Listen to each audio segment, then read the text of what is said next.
Class 4 का literature का chapter 9 पढ़ेंगे। इस चैप्टर का नाम है क्रो बॉय, ठीक है, जिसके राइटर है टारो यासीमा। ठीक है, इसमें कुछ वर्ड मीनिंग्स है जैसे trust, imitate, struck with wonder. इसके बारे में हम चैप्टर के बाद डिस्कस करेंगे। तो इस चैप्टर का नाम क्रो बॉय क्यों पड़ा? इसमें एक लड़के के बारे में बताया गया है कि कैसे उसका नाम रहता है चिबी और बाद में उसका नाम पड़ जाता है crow boy.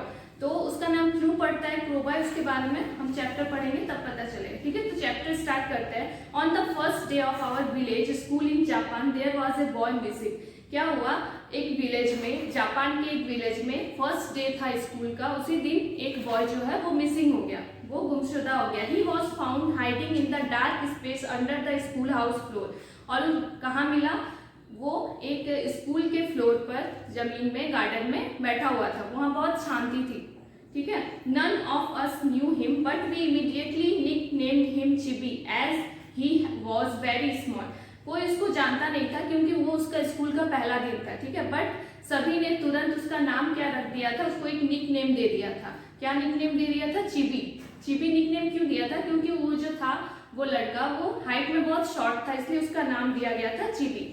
चिबी was a strange boy. वो बहुत स्ट्रेंज था, बहुत उसको अकेले रहना पसंद था, वो बहुत स्ट्रेंज जैसा बिहेव करता था, इसलिए उसको सब चिबी नाम दे दिया क्योंकि वो हाइट में भी छोटा था। He would watch the ceiling और his wooden desk top with great interest for hours. वो क्या करता था? वो जो सीलिंग होती है छत की, उसको घंटों तक बैठ के देखता रहता था। कभी कभी जो डेस्क होती है स्कूल में, वो डेस्क को देखता रहता था, बहुत घंटों तक शांति से बैठ के उसको देखता रहता था। He would study A patch of clothes on A boys shoulder.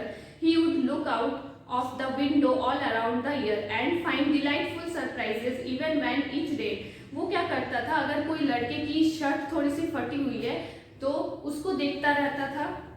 उसके बाद वो जो बारिश होती थी, बारिश को एकदम ध्यान से वो देखता रहता था। उसको ये सब सरप्राइजिंग थिंग करना बहुत उसको पसंद था। On the play ground if he closed his eyes Chibi could hear many different sounds near and far. वो जो प्ले ग्राउंड में बैठा रहता था तो वो जब अपनी आंखें बंद करता था तो उसको बहुत सारी आवाजें सुनाई देती थी, सामने से भी और दूर वाले भी बहुत सारी आवाज सुनाई देती थी।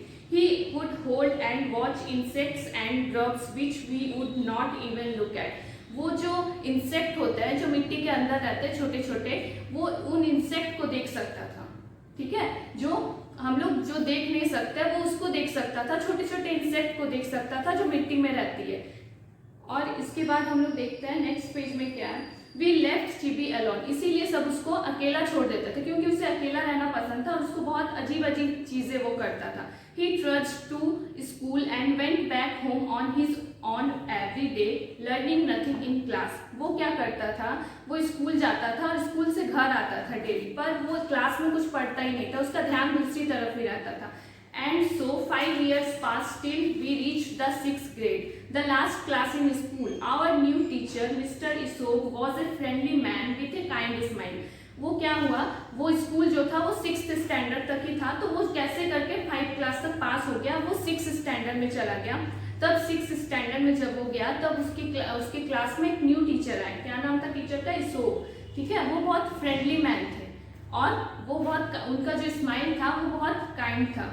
He frequently took us to the hilltop behind the school. वो कभी कभी क्या करते थे? बच्चों को हिल स्टेशन लेके जाते थे, जो पहाड़ी तरफ लेके जाते थे, और वो स्कूल के पीछे ही था। While he played, he often spent time talking to चिबी। और वो जो होता था वो ज्यादातर टाइम क्या करते थे? चिबी से बात करने में ही गुजारते थे, चिबी से बात करते रहते थे। जब सारे बच्चे खेल रहे होते थे तब वो जो मिस्टर इसोक थे वो चिबी से बात करते थे। He was pleased to learn that चिबी knew all the places where the wild grapes and wild potatoes grew.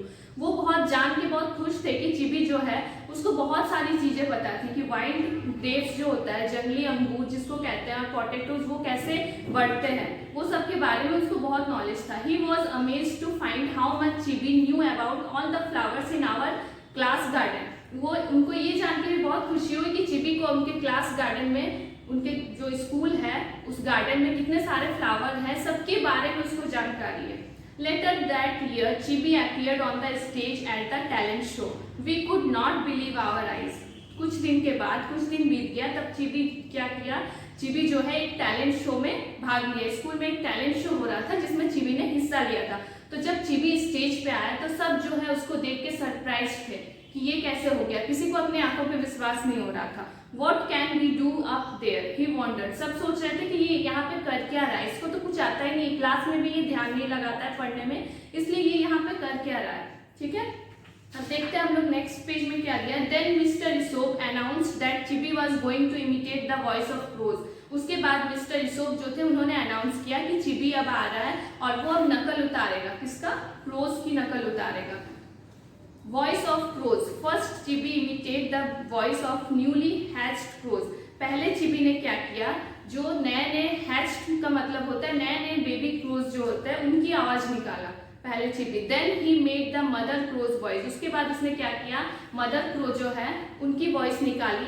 Then he imitate the father crow's voice, उसके बाद जो फादर क्रो है उसकी वॉइस निकाली। He showed how crows cry early in the morning and when they are happy, उसके बाद उसने ऐसा जो क्रो होते हैं वो कैसे रोते हैं सुबह सुबह, और सुबह सुबह जब वो खुश होते हैं, खुश होके उठते हैं, तब वो उनका जो आवाज रहता है वॉइस कैसी होती है उस टाइप की वॉइस निकाली।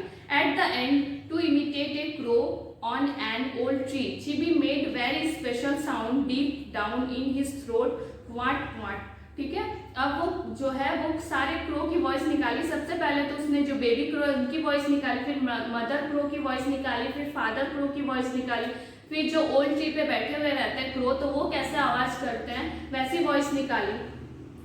We were struck with wonder.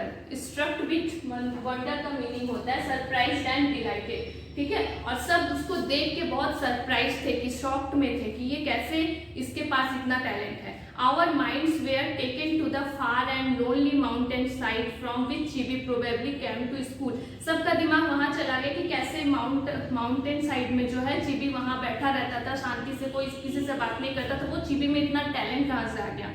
Mr. Isop explained that Chibi had learned those calls for 6 years while leaving his home for school at dawn and arriving home at sunset. Mr. Isop जो थे उनके जो teacher थे उन्होंने explain किया कि चिबी ये सब कहाँ सीखा, जब वो स्कूल से घर जाता था और जब घर से स्कूल आता था तब उस दौरान उसने ये सारी चीजें सीखी।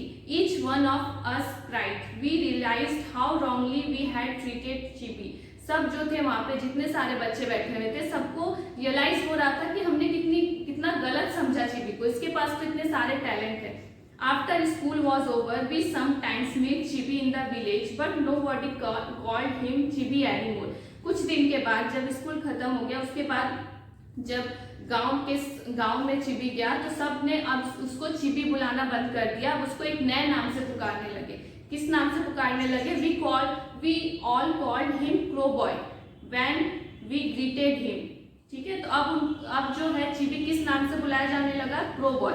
क्यों बुलाया जाने लगा, क्योंकि चिबी जो है उसकी वॉइस जो है उसने बहुत सारी वॉइस निकाली थी क्रो की, इसलिए। Crow boy would note and smile as he stretched his shoulders proudly and set off for his home in the far mountain side, and from around the turn of the mountain road would come to a crow call the happy one. अब जो वो crow boy था, अब जो चिबी था वो बहुत खुश था, उसको अपने पे बहुत प्राउड फील हो रहा था कि सब उसको जो चिबी चिबी बुलाते थे अब सब उससे बहुत खुश है, वो बहुत फेमस हो गया है, इसलिए वो बहुत खुश था।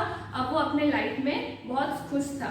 अब इसमें कुछ वर्ड मीनिंग्स है, जैसे ट्रस्ट का मीनिंग होता है walk with slow and heavy steps, मतलब धीरे धीरे भारी स्टेप उठाना। ठीक है, इमिटेट का मीनिंग होता है नकल उतारना। नेक्स्ट है स्ट्रक विथ वंडर, इसका मीनिंग होता है कोई भी शॉक या किसी चीज को देख के बहुत ज्यादा सरप्राइज्ड हो जाना। ठीक है, आई होप कि ये चैप्टर आप लोगों को समझ में आ गया होगा। आप लोग इस चैप्टर को 1-2 बार अच्छे से पढ़िएगा और इसके वर्ड मीनिंग आप लोग कॉपी में नोट कर लीजिएगा। ठीक है, थैंक यू सो मच।